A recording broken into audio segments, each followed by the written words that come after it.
नमस्कार दोस्तों, स्वागत है आपका एस्ट्रो अंशिका में।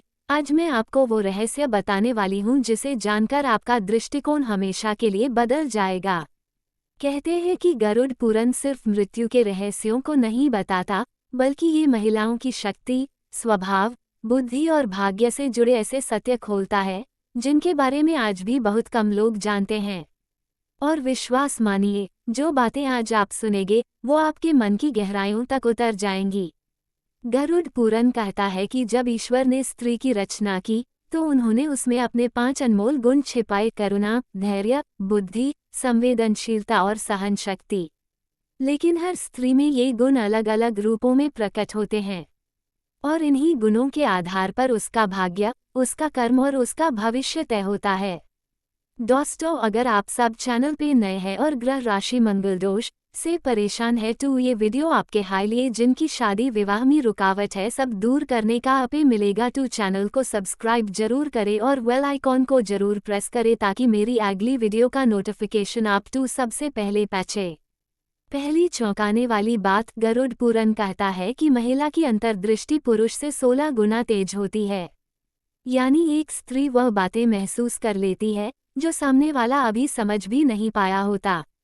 यही कारण है कि कई बार वह किसी व्यक्ति या हालात के बारे में पहले ही सही अनुमान लगा लेती है। इसे आधुनिक विज्ञान भी वुमेन्स इंट्यूशन कहकर मान चुका है। दूसरी बात, ग्रंथ में लिखा है कि स्त्री की ऊर्जा यानी उसका ऑरा पूरे घर का वातावरण बदल देता है। अगर महिला दुखी है तो घर में कलह बढ़ती है, अगर महिला प्रसन्न है तो लक्ष्मी का वास होता है। इसलिए एक स्त्री के मन का संतुलन ही उसके परिवार का भाग्य निर्धारण करता है। गरुड़ पुराण साफ कहता है कि घर की समृद्धि का द्वार स्त्री के हृदय से होकर गुजरता है।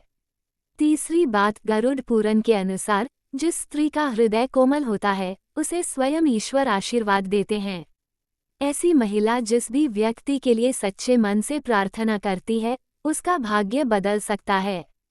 इसीलिए कहा जाता है कि माँ की दुआ और पत्नी का आशीर्वाद इंसान के संकट टाल देते हैं। परंतु यही दुआ अगर बद्दुआ में बदल जाए तो व्यक्ति का जीवन उलट भी सकता है। चौथी बात, ग्रंथ में ये भी लिखा है कि स्त्री अपने कर्मों से 7 पीढ़ियों तक का फल बदल सकती है। यानी उसका एक सही निर्णय पूरे वंश के भाग्य को सुधार सकता है और एक गलत निर्णय आने वाली पीढ़ियों पर प्रभाव डाल सकता है। इसलिए स्त्री को वंश की रक्षक कहा गया है। पांचवी और सबसे अद्भुत बात, गरुड़ पुराण कहता है कि महिला केवल शरीर से नहीं आत्मा से भी सुंदर होती है। उसकी सुंदरता उसका चेहरा नहीं, उसका मन, उसका चरित्र, उसका धैर्य और उसकी करुणा है। एक स्त्री जिसने अपने जीवन में कठिनाइयों को सहा है लेकिन फिर भी दूसरों को मुस्कुराना सिखाती है, ऐसी स्त्री को देवताओं का आशीर्वाद प्राप्त होता है और ऐसी स्त्री के पास कोई भी बुरी शक्ति टिक नहीं सकती। गरुड़ पुराण की ये बातें हमें ये याद दिलाती हैं कि स्त्री केवल एक इंसान नहीं बल्कि ऊर्जा का ऐसा स्वरूप है जो संसार को संतुलित रखता है। अगर दुनिया में स्त्री न होती तो सृष्टि, संस्कार और संवेदनाएं सब समाप्त हो जाती। इसलिए कहा गया है, जहाँ स्त्रियों का सम्मान होता है वहाँ स्वयं देवता वास करते हैं। दोस्तों, आज की ये बातें सिर्फ जानकारी नहीं थी बल्कि एक सच्चाई थी जो आपके जीवन में सकारात्मकता ला सकती हैं। अगर आप भी स्त्री शक्ति की इस दिव्यता पर विश्वास रखते हैं तो इस वीडियो को लाइक, शेयर और चैनल एस्ट्रो अंशिका को जरूर सब्सक्राइब करें। फिर मिलेंगे एक नए रहस्य, एक नई सीख और एक नई आध्यात्मिक यात्रा के साथ। नमस्कार।